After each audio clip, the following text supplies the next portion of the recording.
My message is that we'll be watching you.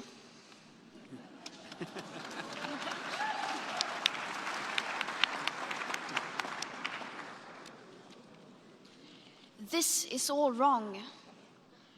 I shouldn't be up here. I should be back in school on the other side of the ocean. Yet you all come to us young people for hope. How dare you?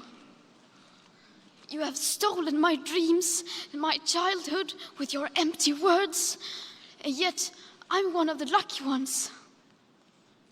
People are suffering, people are dying, entire ecosystems are collapsing. We are in the beginning of a mass extinction, and all you can talk about is money and fairy tales of eternal economic growth. How dare you?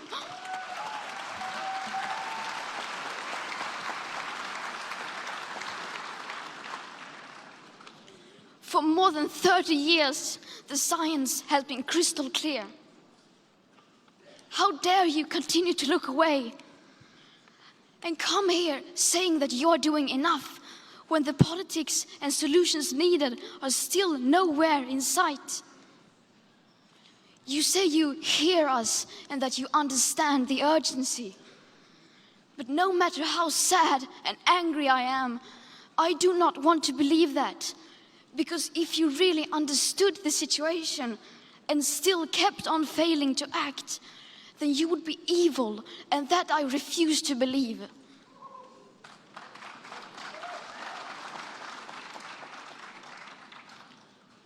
The popular idea of cutting our emissions in half in 10 years only gives us a 50% chance of staying below 1.5 degrees and the risk of setting off irreversible chain reactions beyond human control. 50% may be acceptable to you, but those numbers do not include tipping points, most feedback loops, additional warming hidden by toxic air pollution, or the aspects of equity and climate justice. They also rely on my generation sucking hundreds of billions of tons of your CO2 out of the air with technologies that barely exist.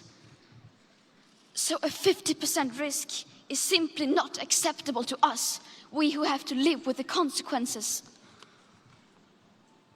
To have a 67% chance of staying below a 1.5 degrees of global temperature rise, the best odds given by the IPCC, the world had 420 gigatons of CO2 left to emit back on January 1st, 2018.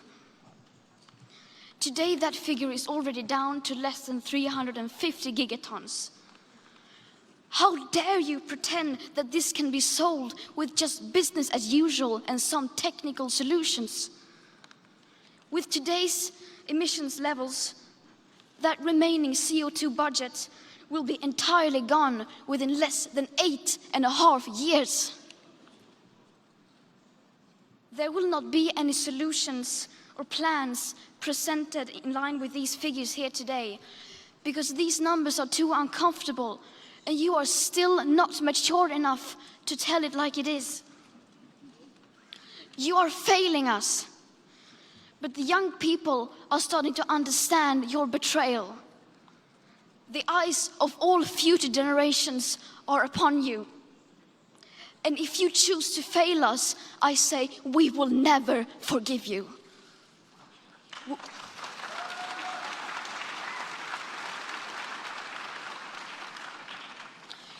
We will not let you get away with this. Right here, right now, is where we draw the line. The world is waking up, and change is coming whether you like it or not.